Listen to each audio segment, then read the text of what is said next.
to have my elevator music. Hey, Luke, how are you doing? Hi, Tom. How are you? I'm great. I can't complain. So you're over there in England. How's the weather? Oh, it's lovely and sunny here. Oh, Nice yeah. sunshine and clear sky, and been doing a bit of gardening. So Oh, yeah, it's all good over here. oh, okay. Well, over here in hot, sunny, dry California, it's cold and windy. Yeah, we're Oh well, kind of you should here. have got the EasyJet flight over to London for a bit of sunshine. Well, maybe I'll take a Musk rocket. Oh One of yeah, well, the yeah. rockets or something. Add to the global warming, and then it'll get rid of the cold weather in California. So I like your thinking. Well, Luke, so just so folks watching today, I'll give them a little background on us. I'm Tom VRilock, leader of the Psionic Brotherhood, president of VRilock Psionics Metaverse, and you are my good friend, and also you are one of my club members.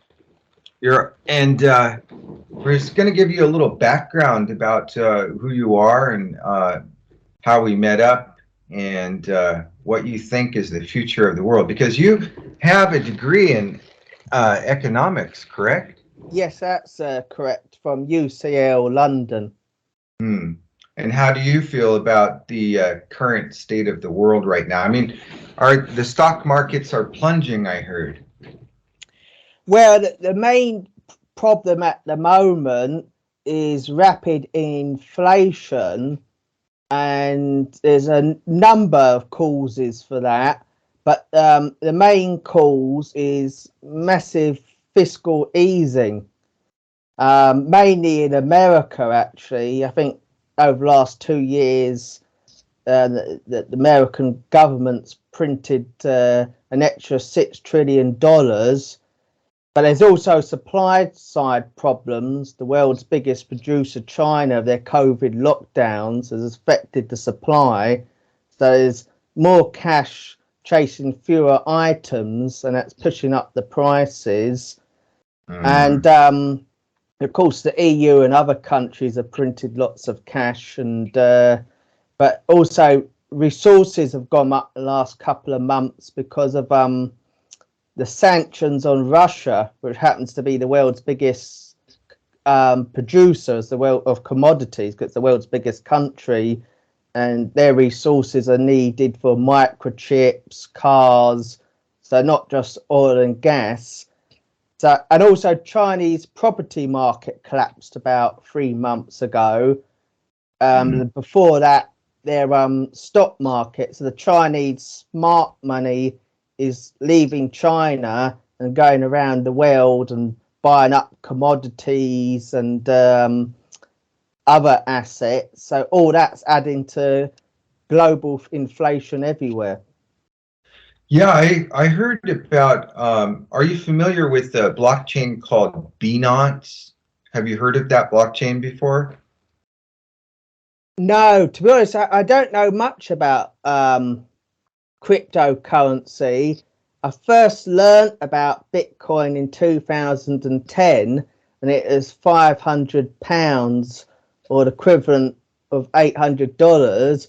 But in those relatively early days, I didn't know whether it was safe or not, because it's a new market. It's only something like that's only worth as much as people say it is. So I invested in shares and gold at that time.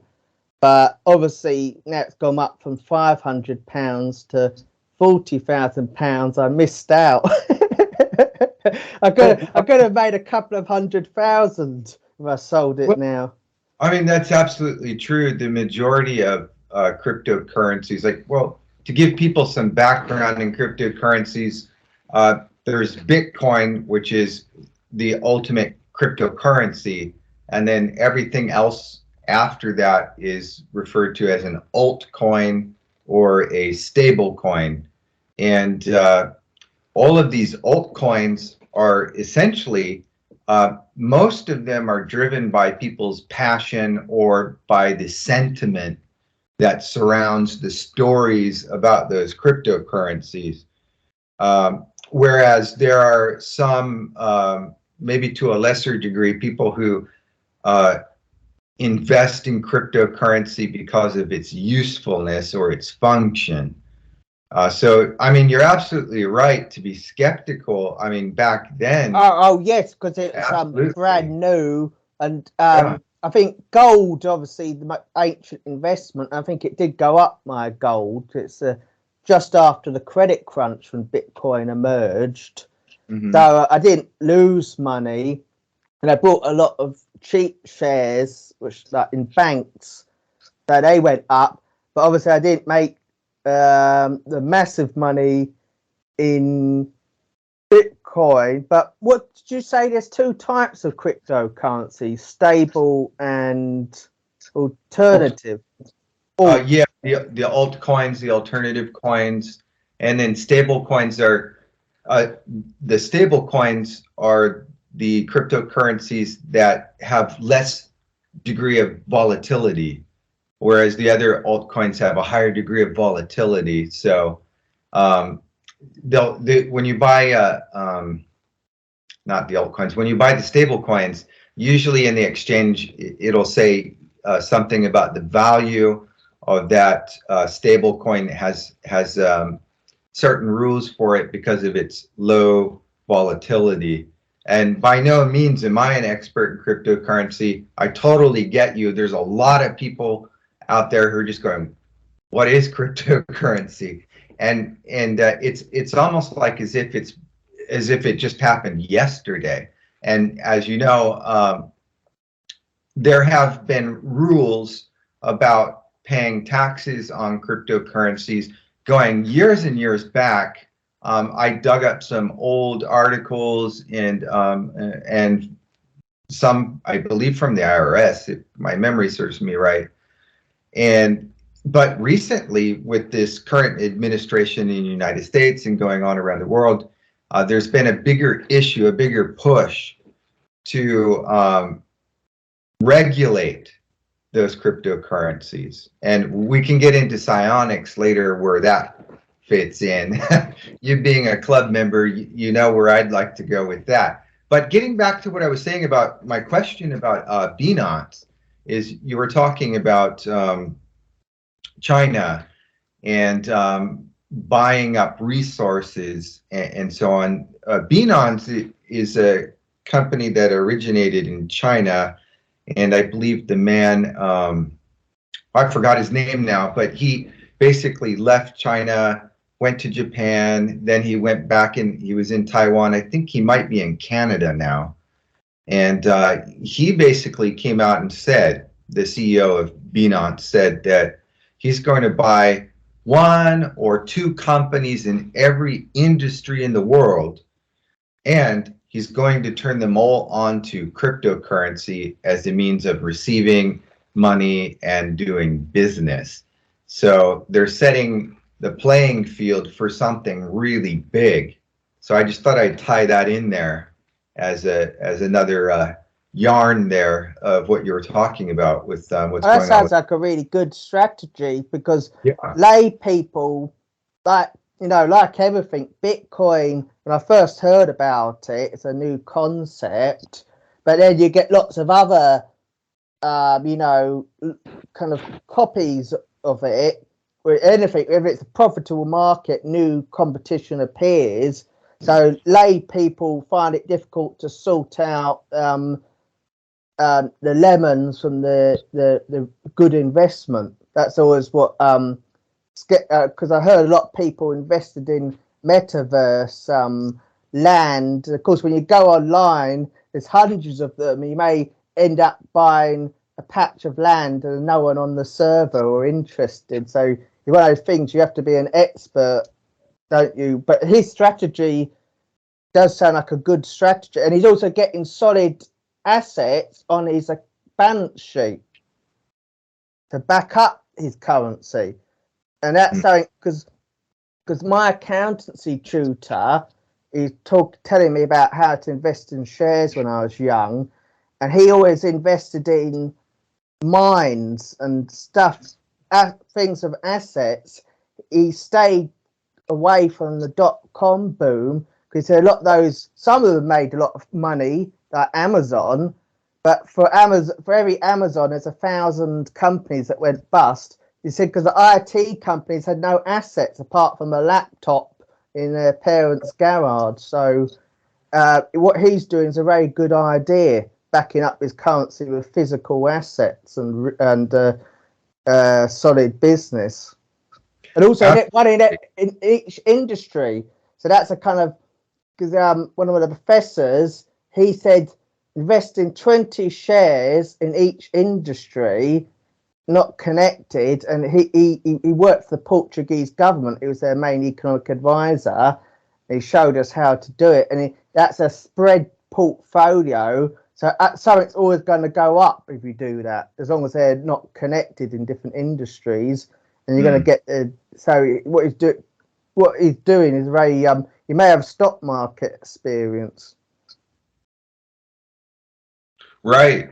And they're going back to the cryptocurrencies, and to tie in what you're saying about physical assets, there are some altcoins which claim to be tied to physical assets. For example, there's the Stellar network or the Stellar blockchain, XLM, which some people claim that it's connected to silver or backed by silver. I don't know if that's absolutely true or not, but on some of these Telegram is where a lot of this information gets out there, that this is backed up by physical assets or this bank and so on and so forth. But when I got into cryptocurrencies, my first mistake was buying all these different altcoins because they all sounded very good. And later on, when you go to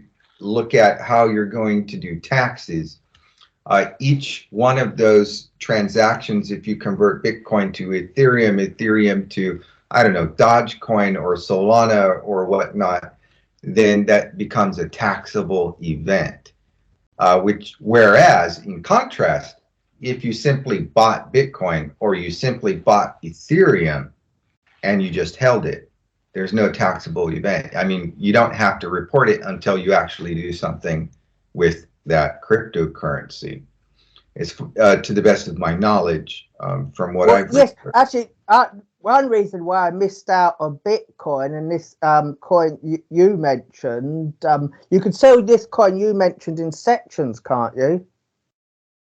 Oh, I'm sorry. Run that by me again. One more time. What's the name of the coin you mentioned? Ethereum? The one the guy with Chinese guys invested in physical. Binance. Binance. Yeah. Yes, because Bitcoin, which I didn't know about at the time, you could actually set it in sections. So if I had invested a few thousand in it and got about 4, you can sell. So you can actually just sell little bits of it. So that's why it would have been. So I guess if you can sell small parts of it, you can get your increasing asset and make a bit of cash. Yeah, and it's going to become more, I think probably more likely, the future is going to be these NFTs, the non-fungible tokens, and the digital land. I believe that you mentioned earlier is probably the big thing where this is going to go.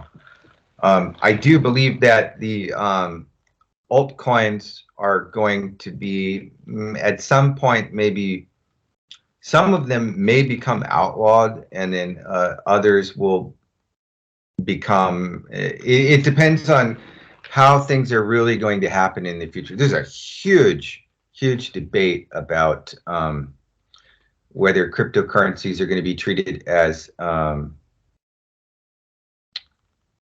commodities, or they're going to be treated as actual assets, or they're treated as just money. or investments. And I watched a wonderful video about that from the CEO of Coinbase. So if you're interested in the future of where cryptocurrency is going, I might check out some of his videos. But I think we're going to see the central bank digital currencies for sure, as a lot of banks are. China's already got launching one, so they've got their own Chinese government cryptocurrency, and perhaps America is going to. But so it kind of, so you're going to have government one, but obviously it's going to be designed to make the government richer.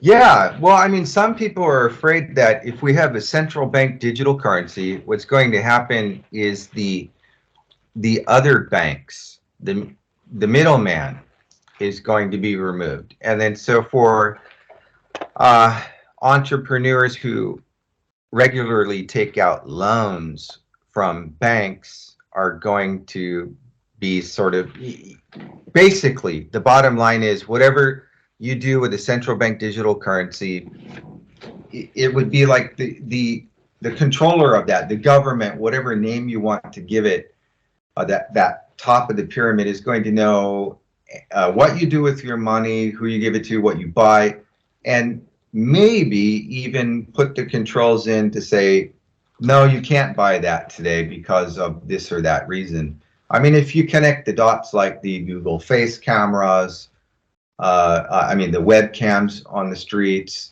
and you've seen video footages, I'm sure, of the AI that's able to track social distancing on Google Cam, right? Have you seen some of those videos?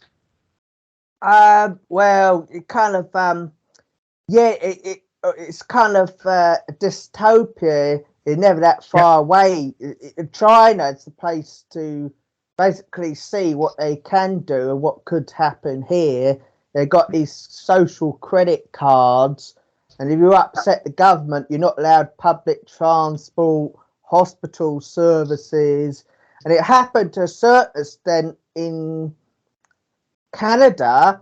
People that donated to the protest, was it the truckers? They had all their bank accounts shut. Not even the protesters, the people that donated for 3 days. So the governments always have a tendency to maximize their power, and a lot of people are too busy to know what's going on, and that's what the frightening thing is. They can control the news, and technology can be a dangerous weapon. Years ago, you just left your house with a bit of cash and no one knows what you was doing, but now everyone knows what you brought. Did you go on the bus? If you've got mobiles, like a tracking device, so we all use them, but they can tell every aspect. That's why I never got that. What's that Amazon talking thing? Not Katrina. Yeah, was it called Alexa, maybe? Echo, yeah, that's it. Oh, Echo, yeah. Yeah, because I realised that'd be spying on me in my own house rather than being helpful. Can I turn the light on for you? I realised that I couldn't even talk to someone in my own house without Amazon or Google, whoever it is, listening to every word I say.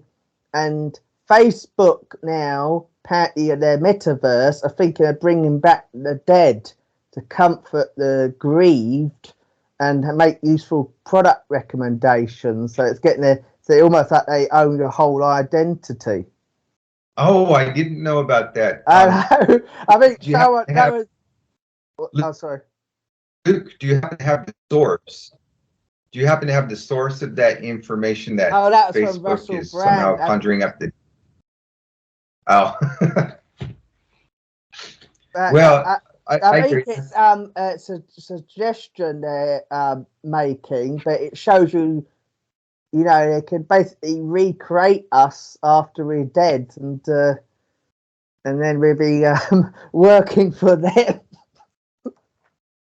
Yeah, no, I've heard of these before too. I think like oh, it was years ago, several years ago. There was the fella, what was his name? Alex Jones. And he talked about that was a plan that you would be able to one day see holograms of your dead relatives, but it wouldn't really be them, and so on and so forth. So yeah, I mean, if there's a market for something, somebody's going to do it. But I think what we're not really concerned about that per se. We're more concerned that one day there will be no markets, that there'll just be a central controlled, whatever you want to call it. Maybe maybe it's an AI god, or posing as an AI god. But I'm going to dispel some of those myths today because I think it's important for people to know. One of my good friends is a gentleman who worked on the early stages of neural networks, which we now call machine learning, or AI, basically artificial intelligence. And the bottom line is that artificial intelligence really only has maybe the awareness of a bee, or the intelligence of a bee, maybe a rat at best. So, which is pretty smart as far as rodents go. Would it be overtake people one day?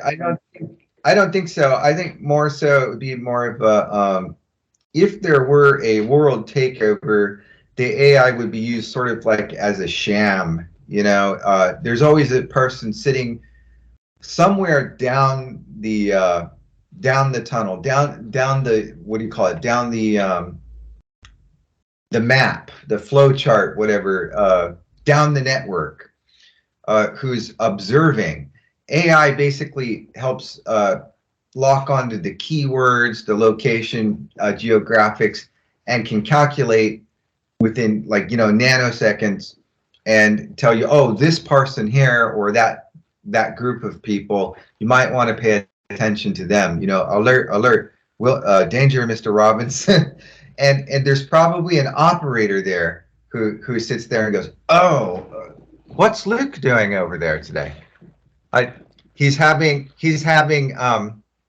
no cream and 2 sugar cubes in his coffee today. It could be like little glitches like that will happen, but eventually maybe one day they will work it out where AI can do all of that. But I don't think it's going to be anytime soon. I don't think that the artificial intelligence is quite that advanced yet. Well, that's even more concerning if it's people directly controlling it, because people corrupt. It's most people, well, the people that are in power, their motivation is more power and money. They don't tend to be the most spiritual people. That's why they're in power. They got there through Machiavellian means. So that's what's concerning about it. They're not under some tree meditating. They're plotting how to increase their power. Oh yeah, well, I mean, that was like the whole point of getting that cryptocurrency decentralized, keeping the blockchains decentralized. That's why they want to get rid of it, because it's taking away from government power. Well, years back, government and everybody was scoffing at the idea of cryptocurrency, and today they're scrambling to adopt it. So, I mean, there's things that we use as coincidence in psionics to make these things happen, because sometimes you can't really, the old saying, fight fire with fire. It's not going to work. Sometimes we have to use a little aikido and say, oh, if someone's rushing at you, ready to get you, and you say, oh, you would like to swim in the fountain behind me? Let me show you the way. And help them get there. I think we have to do the same thing with what's going on now, is bend what is in motion, kinetic magic. What is already moving, we simply influence its direction and make it do what we want. And that also brings up another very good point. I know some people watching might think this is unrelated, but we have so much to talk about. One of the things is you said that people don't realize what's going on because they don't have time. And that brings up a very important thing for us magicians, because you and I are users of magic, and more particularly psionics. You know, in the old days, we had to do all these rituals, and I remember going out to get the herbs. Right. African market in London, then sticking it at crossroads at 12 at night and was getting run over. So when I discovered psionics, it was like a breath of fresh air. It is, and it's cheaper depending on who you're reading, watching, or listening to. Psionics is cheaper. I know there's some people who sell these outrageously expensive radionic machines for thousands of dollars, but we only really need a little training and some paper or what have you, and there's so much we can do within like 5-10 minutes each day before we go to work. When we get back from work on our lunch break, have one of these in our pockets. This is an amplifying pattern, and there's so much that we can do with psionics. That symbol in the center, I haven't seen that one before. I'll show this too. Yeah. I drew it by hand, and I've always found that drawing by hand is so much better. It's this is the symbol for Azazel, and that's sort of a let's just say, for the sake of simplicity tonight, a teacher spirit of, in a sense. But I didn't want to get too into that. I'm sorry, Luke. I didn't mean to not answer your question. Back to cryptos. Yeah, so we want to keep it decentralized, but things are rolling so quickly, and everybody wants to get in on it. So we sort of have to sit back and take a look at what's happening in the world now, which is a lot of things. We have the Russia-Ukrainian war. I'm going to be talking to my friend in Brazil who says that he's highly impacted by the war, as he calls it, and I'll be finding out what's going on in his neck of the woods, which is really important to know. So many people all around the world, and that's one of the great things about the VRilock Psionics Club at VRilock.club. And you should all join, right, Luke? I mean, I've learned so much over the last 2 years, and Tom is the heir to Uncle Chucky. So yes. if you want to become an expert yourself, join up, and he always answers your questions, and has recordings every couple of days. So I've learned a hell of a lot from his club.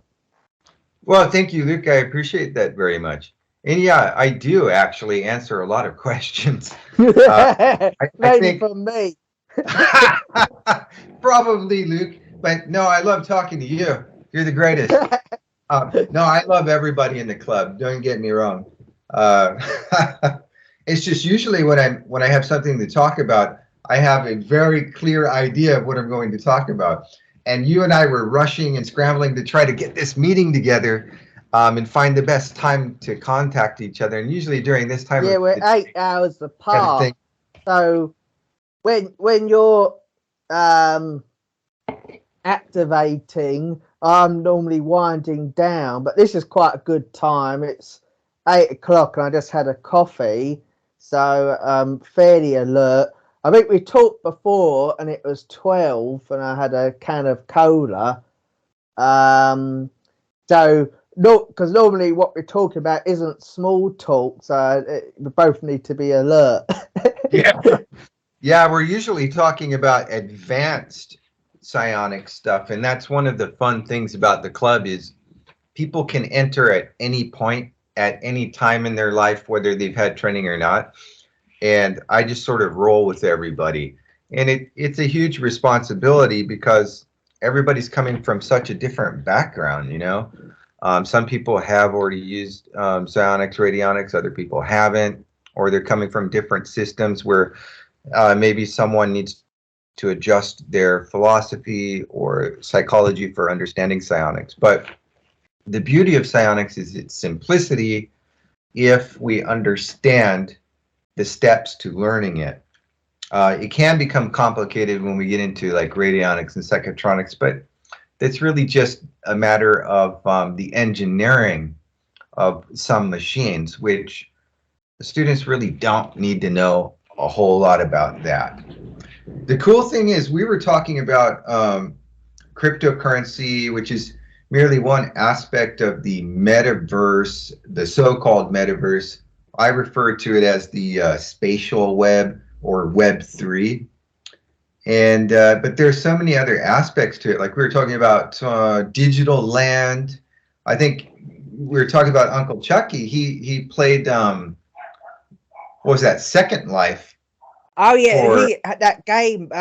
He had an online coven with the guy that created was it Cyber Shaman, that old program for as an early example of metaverse magic.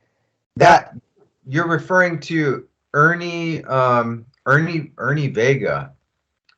Yeah, he passed away some years ago, just before. I know they're about to do a joint project. One of my lady friends, she's a bit older than me. She was using that back in the 90s, I think it came out. So that was like the first. But Chucky, they built a shrine and something in Half-Life, and him and his friends were. I suppose it's no different from the Astro Realm, and it takes. You can do it anytime. That's the convenient. You don't need to start meditating, or you do need meditation to build up your mental focus and strength, but you don't need to do the meditation just to enter that metaverse. But when it comes to magic and cryptocurrency, I often do find that magic goes with the flow. So if the government's going headlong into trying to control it, it will hopefully use that energy to alter their path slightly, to leave some opportunities for the little guys or people that aren't in government, like the ordinary people. So normally it works out like that. Something happens which no one expected, but it normally kind of. I agree. It's a waste of energy to try and stop things. You need it to come into manifestation into our liking. Yeah, and you know, there's a number of tools for accomplishing this. But as I often tell my students, it's not so much the tools themselves, but the talent and skill of the operator, which is why we take the training. You know, I often tell people who ask me these questions, like, which machine should I buy? Who's the better seller? Should I spend $1,000? Should I spend $300? What do I do, Tom? I always tell them, you know, it's like walking into a karate dojo and saying, I'm brand new. I don't know karate. I like that katana sword up there, those nunchucks. I'll take them. I'll buy them. Here's my money. I am an expert. You know, you're just a guy who bought a sword. You know, you have to go through the training. I think it's all about the person, because some people have very simple operations. Like there's one pub landlord, and he had the fox hunters going there. You know, in England, you have them wearing the red coats and the black hats, those sort of aristocratic sorts. And he didn't. The landlord of the pub, they call them landlords, didn't like fox hunting. And on next to the bar, he had a foxtail. And every time they went in the pub for a pre-hunting drink, he just turned the foxtail around, and they didn't catch the fox every time he did it. It can be as simple and as cheap as that kind of. If the person, it depends on developing the person to get better results. And I know some hoodoo witch. You just give her a piece of paper and a bit of black salt, and she can do marvelous things. So if you think that a £2,000 machine gonna do it, and you don't want to meditate or develop yourself, it's a bit like trying to get a powerful car, not putting petrol in it. You're not going anywhere. It always like this. It's can compensate for a lack of confidence. Absolutely, absolutely. Yeah, like I mean, when I first started out learning about, I just call it the invisible world, like the energy that you normally don't see. I simply was able to detect kinetic forces, movement like behind walls, and I could feel that. So I had kind of that extra sense for it. And I could make subtle changes. So that began my interest in looking at other areas of what was called psychic back then, or supernatural paranormal. And so I had always wondered, did other people experience these things? And when I had my first chance to get on the internet, my father had brought home a laptop from work, and it was in the 90s. And the first thing I did was look up, magic and psychic stuff, or psychic stuff, and I found this website called Magic Tech. Of course, they're no longer around, just like InfoSeek and a lot of the other .com companies disappeared. Only the great out of that swing generation who did those startups. We know them today as Microsoft and so on. But I found all kinds of interesting. They were called news groups back then, and the old blogs. Yeah, it was like sort of like blogging back and forth, and then getting a newsletter, and then corresponding back and forth with whoever was the host of that news group. And so there were some interesting things, and I read up about it. And then I found there was a university in the United States called Princeton University.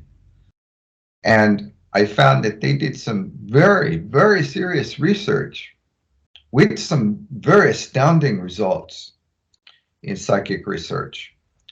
But unfortunately, or maybe fortunately for us, nobody believes them, or they're not really interested in going further with that research. But years go by, some years later, I found that they reopened the research there, but it was simply moved under a different name. So there are still research. The same in Russia. The psychic warfare, whatever it is called, got renamed the Psychic Research of Peace and Love, and they're selling classes to the member of the public. So, but I think a lot of the elite know more than they're letting on, but they want the normal person to not know anything about these sort of powers and the supernatural. They want us just looking at stupid stuff on TV, and that all the TV now, it's almost like you feel like you're stupid, your IQ's reduced after watching it for 10 minutes, and celebrity nonsense. So, but I think a lot of them, not their facades like the celebrities, but the managers and the top business people, a lot of them have developed psychic abilities. I think they said that a lot of the top executives, they may not have had any psychic training, but they all had, when they tested them, and I know a couple, and they seem to have very good sixth sense above the chance, about 6% above chance, and the police psychics are 12%.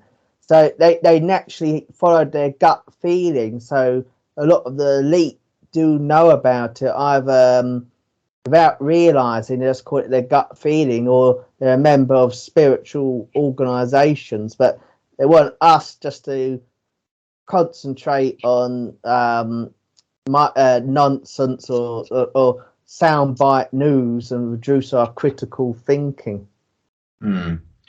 Yeah, well, I mean, it's true that many successful people who are self-made, meaning those people who may not have had something in the beginning, but they worked real hard to get something, or they worked very smart, tend to be people who have excellent intuition, excellent hunches, or they are people with what I call push ability, push power, very influential people. And that basically psionics is will applied, and that can be applied purely naked, just pure raw will, or like we use gadgets to help us amplify, direct, or maybe concentrate a little better. Like what I have right here is this is an EEG, but it's also a brain to computer interface EEG. So I can watch my brain, read brain waves, and play games on the computer with this.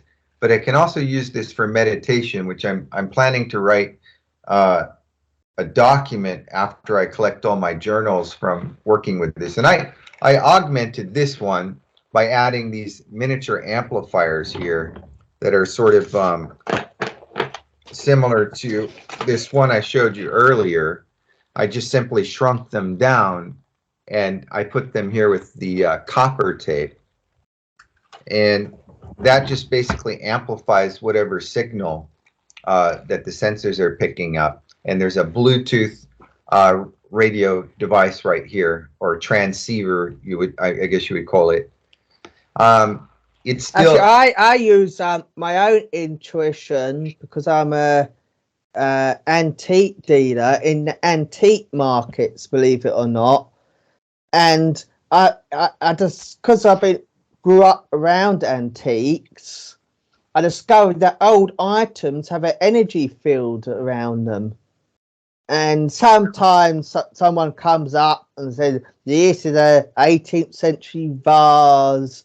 And I sometimes I feel it, and if it's got no energy, it feels like an apple, I don't know, from Walmart, that no energy at all.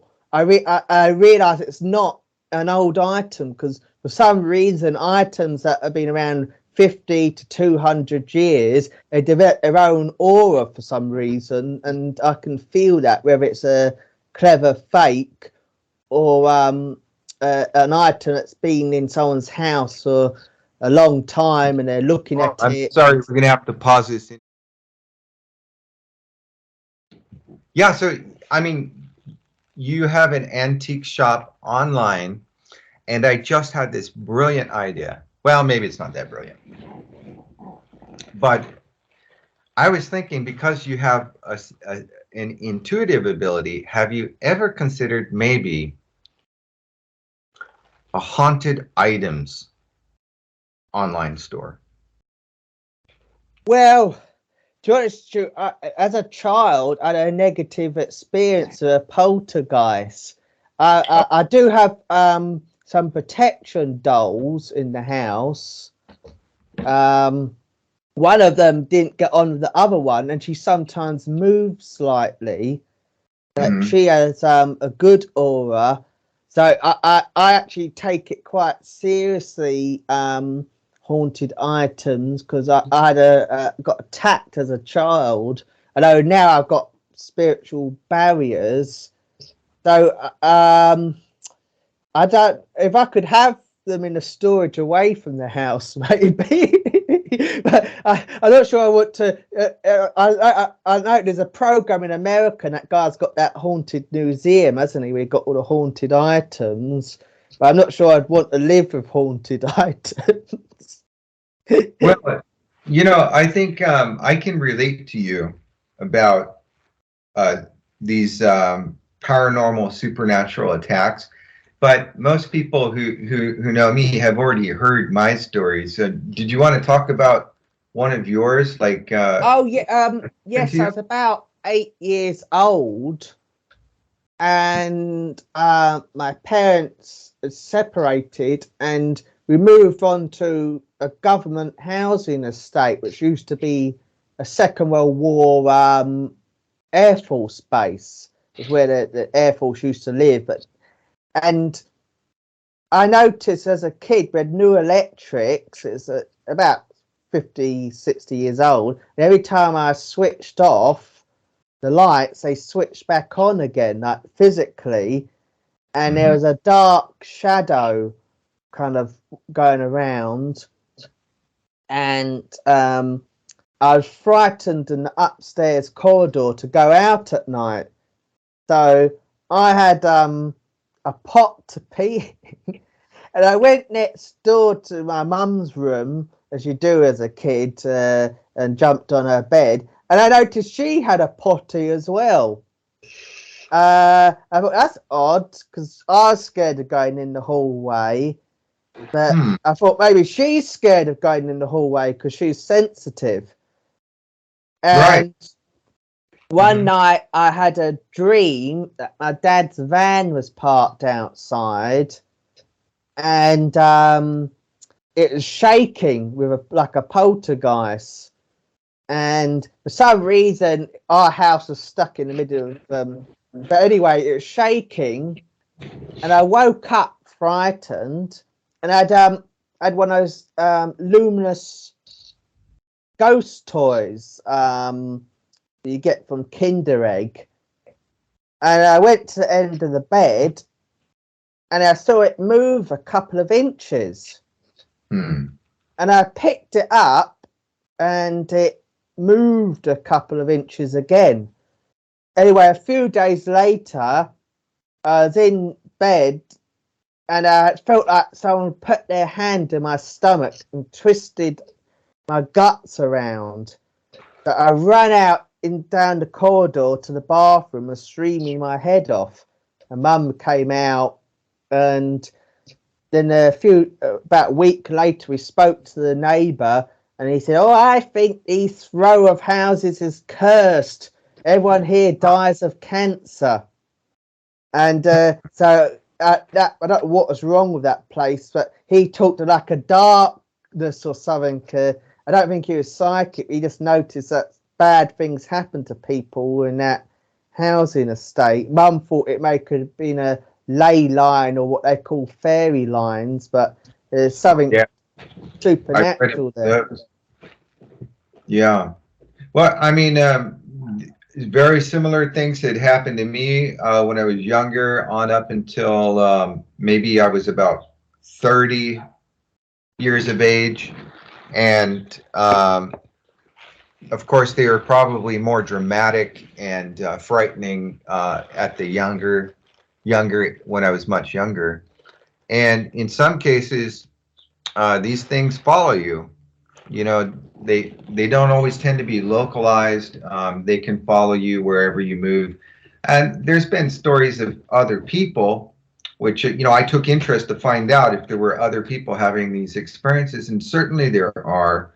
It is much more common than what is generally talked about. We're not taught about this in school. And we could get into that subject a whole nother conversation. You've read my VRilock Practical Guides, BPG1, The Metaphysics of Self-Mastery, what you're up against starting day one in this life, in this Oh, world. actually, I've got a tip for the viewers. Sure. I was talking to my friends, and I got a lot of a couple that are also sensitive, and also my mum. And I think the most common supernatural thing is like a small black thing that drains your energy. And I used to be tormented by them. And two, I picked up a hazel wand and started draining its energy. So if anyone's watching and sometimes this small dark thing appears, kind of like a small spirit and drains their energy, simply pick up your left hand and drain its energy. And I think last time I saw one, I was about 20, and since then they never bothered me again. I just saw it in the corner of the room, drained its energy, and they disappeared. They don't like it if you know how to fight back. So if any of the viewers have been tormented by these, whatever they're called, little energy parasites, just drain their energy and they don't like it and go off to harass someone else. Yeah, I've noticed that as well. I wrote about something similar in my book, Psionic Necromancer. And there are these, what appear to be little orbs. And in my experiences, they often are accompanied by sound, such as like a high pitch humming sound, like a bumblebee. And I would often see those when I'm coming to after sleeping. Occasionally, I've seen the same type of texture, but in the form of a spiral on my ceiling, and I assumed it was some kind of portal opening and closing as I was coming out of meditation. So we live in a paranormal, supernatural world that's literally just layered over ours. And I think a lot of these things are disembodied, either disembodied people, disembodied other beings who may have inhabited this planet before us, or coming from any other dimensions. And they may need energy in order to survive a little longer within our reality where we're positioned at. So a lot of times I've had the experience of what's called the psychic vampire attack by a phantom. And one of the things I learned is I could push it back with my aura and push it off of me. And you actually have, the victim actually has a serious advantage that most of us are not aware of, which is we have a physical body. So we have a dock, something that we're locked onto that gives us more energy from this world that we can use to push back against entities who do not have a physical body to return to. So we do have some advantages, but it's like you said, they don't want us to know about it. They want us to watch the television. And your knowledge is what gives you the keys to beginning that journey to having self-power. And that's mainly what VRilock Psionics has been about, is trying to give that power back to people, whether it be supernatural problems, paranormal experiences that you simply want to understand, or understanding yourself, or freedom, freedom of speech, the right to buy and sell. I mean, that's coming up next. Do you feel that, Luke? Do you feel that the right to buy and sell is something that, after freedom of speech, censorship and all that, but the right to buy and sell may be next to be targeted? It wouldn't surprise me. I think freedom of speech, there's a sort of a backlash against it. In the UK, we've had 2 new channels that champion freedom of speech, because I think what happened is the left wing lost the reasonable stranger on the street. I think there's some of their more wacky ideas. So there's been a bit of pushback, but I suppose in a way there is a limit to buying and selling, because big tech eventually dominate, don't they? And there's only a few websites where it's got big footfall to buy and sell things. But it kind of like whenever you play video games in the future, it's always a kind of corporate dystopia, where there's a few big corporations. I'm thinking of Outer Worlds or something like Fallout, the world just before the explosion, where it's kind of like about 5 corporations controlling everything, and they're completely Machiavellian. So, but I think that's the way it could easily go, the kind of dystopia controlled by a few big firms. Well, the application for it is clearly possible. I was browsing, and I often do every once in a while, as I check on various apps on the App Store.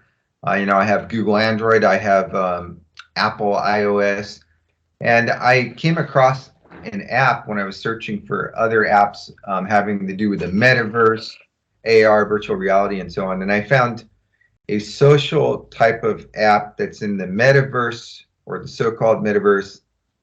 I think it's a bit premature to call it metaverse right now.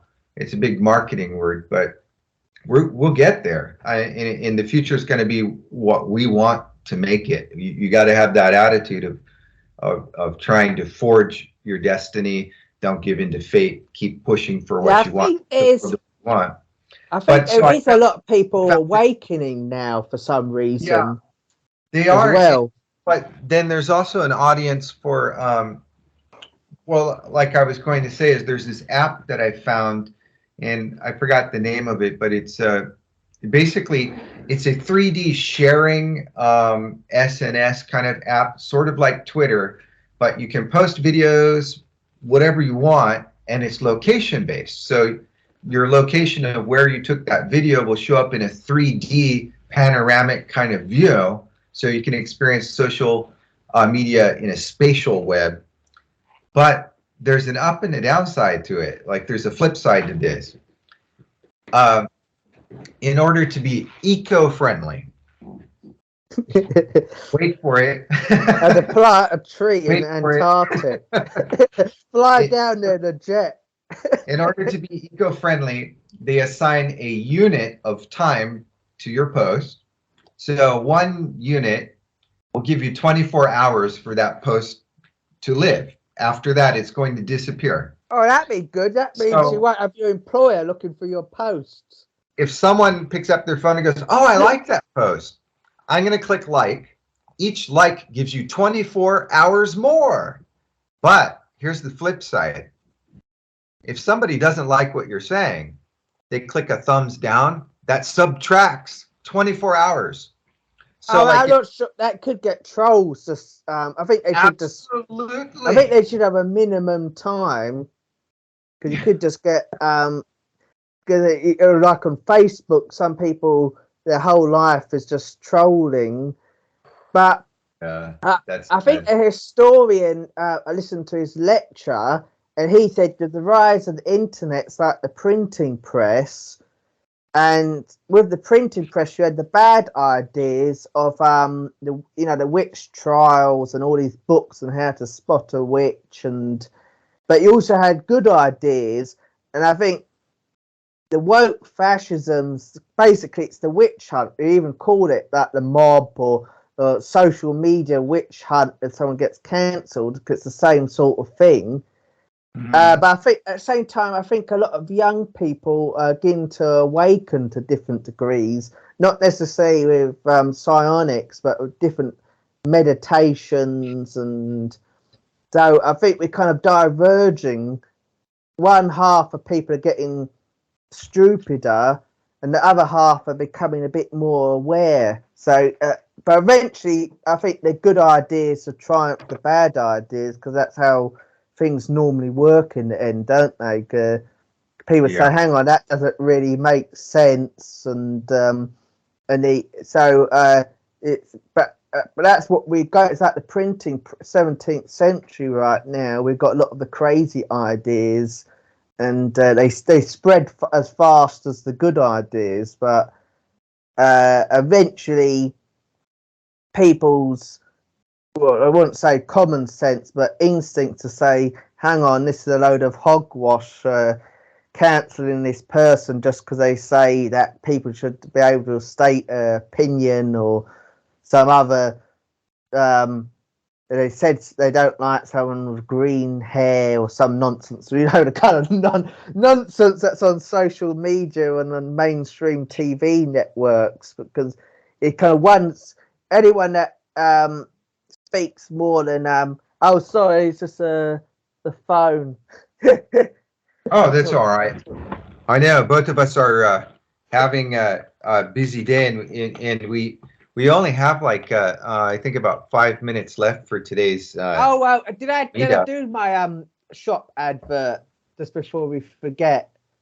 Yeah, we were going to talk about putting an ad out for your antique shop, and then I think we already talked about the club. You love being in the VRilock Psionics Club. Oh yeah, I've learned so much, and the Sonics, I did a bit of Wiccan and Hoodoo, but I think the Sonics is the path for me. I entered it must be about 6-7 years ago now, and I've been in Tom's club for 2 years, and I've learnt so much, and it's yeah, it's more, it follows my natural instincts more than did I get this herb in the right location. And yeah, I end up stressing about whether I did the ritual correct. And but for Sonics, you can often just use your instinct, which I like, and your instinct's normally correct. So right. In Psionics, yes, we think within and work our way outward. So we always start with the individual. And that's the most important thing. That's something that we're losing in today's society, but we're also gaining it back. It's sort of a tug of war right now. And one of the ways that controllers will always get us is through convenience. And I mean, some conveniences are good. I mean, if you want to smoke a pipe, it's better having a match than going out in the woods and rubbing sticks and stones and flint, right? It's nice to have a refrigerator, but there has to be a point where you say no. Like some of these new things coming out sound really great. Like I was interested in Near Protocol for a while, where they were saying they're going to replace companies with DAOs, the DAO, that's the decentralized autonomous organization. And that sounds really good until you learn that people can vote you out. And you know, I mean, maybe in some cases that could be beneficial, but what if you have a herd mind? What if people are yeah, so inclined towards the herd mind, and they mm, always turn against the person with the original idea, and then you could get sort of stagnation for that very reason. In business, they call it group think and brainchild, that everyone thinks the dominant personality, that their idea is wonderful because it's their brainchild, and then you get the group think, everyone kind of clusters around, and anyone objects, they're kind of they attack, and people find it very difficult being objective. So I agree that could be, I mean, it'd be an idea if everyone's got an equal share and can't be kicked out. yeah. Well, I mean, if they're being antisocial, of course, and that's different. But they're just coming up with ideas. They shouldn't be voted out. well, think of it this way: if the hive minds had attacked Nikola Tesla, which I think he was, that's a whole. No, they did. They stopped story, him but having his ideas. but if it had been like they want it to, how it is today, can you imagine not having the electricity that we have today? You know, I mean, so many new things come from just being creative and then having the drive to think for ourselves. When we take that away, like China, not to go off on a tangent here, but China basically has everything compartmentalized in their companies, so that even if they're just making a matchbook or a pair of eyeglasses, whatever it is, one person only knows how to do one small bit of that process, and everything is separated. They can never have a chance to, their Chinese workers can never have a chance to move up to the next level to advance their lives. So it's not about the people anymore. It's become a cold, hard steel system. And that's something we probably Have don't you want seen that. that Charlie Chaplin movie, Modern Times? No, I haven't. He was on a kind of factory conveyor belt, and you had to do a shrew. And it showed him in the beginning, and he goes to the toilet for a cigarette, and there's a big camera saying you're not allowed to smoke. It's done in 1937. And then he said, now it's lunchtime. They had a machine feeding him soup. So he had to have his lunch in 5 minutes, and all the soup went over him. And at the end of the film, he had a breakdown and started attacking everyone. But it's almost like he's like a cog in the system. But I thought, considering it's almost 80 years ago, that movie, and they got the cameras everywhere, he saw the future and what could happen. Yeah, and there's a number of other great films that today's world reminds me of. You know, whether it's a silly film like Demolition Man or a very serious film like 1984. You know, we are headed towards that brave new world. Double think. I think that I mean, that happens all the time now. I think we still have some willpower, and we got psionics. We better start using it. Well, we have been, and there are actually some very good things going on in the world as well. We can get into that another time if you'd like to get together and chat again. We've actually gone over an hour today, Luke. Boy, it's been so much fun talking to you. I forgot about the time. Oh, well, just before you go, if anyone's interested in antiques such as pottery and porcelain and silver, 18th or 19th century, I've got Etsy shop called Wooden Melon Antiques. Right, Wooden Melon Antiques. And Luke, we will put that link in this video for you. Oh, so thank that you, people Tom. Get to your shop. Absolutely, no problem. It's no a problem. pleasure talking to you, and it's only the third time I've spoken to you in 2 years, because Tom's a very busy person, and also the time difference. I mean, we talked by messaging, but not face to face. Yeah, you know, I think we had a couple of talks before in video, Lessons, and you know, lessons. Yeah, I appreciate it. You know, your donation and others' donations coming together to fund the BCI research. Really wonderful. I appreciate that. And now you're the next Lex Luthor. Yeah. Did you know this is so lightweight compared to the old clunky radionic helmets? I mean, I love the old helmets. My list of things I'd like to buy, but aren't a priority sort of pile. it's kind of like it got my priority pile, and one of those things, if I have a bit of spare kind of cash to buy, because psionics is like toys, really. I know it's not toys, but I always feel like when I hear a new technique or a new meditation, I always feel like a child again, and it's like a toy to experiment with. And I suppose that sort of childlike creativity brings it power, doesn't it? Kind of.